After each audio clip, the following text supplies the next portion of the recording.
Mayong adlaw sa tanan, kini nga awit giuluhag ang pulong Dios nga sinulat sa Gospel Band o kini atong makita sa Juan 1:1-14 pagmanipayon sa pagpaminaw. Sa malapit na buhay, bisan nung sa ang pulong bihana, ang pulong sa Diyos o ang pulong Diyos, pinaagi kaniya,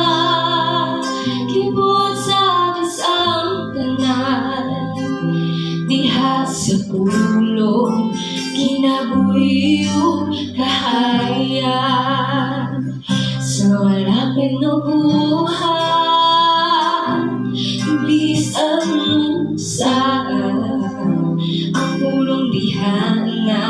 ang pulong sa Diyos o ang pulong Diyos, pinaagi kaniya,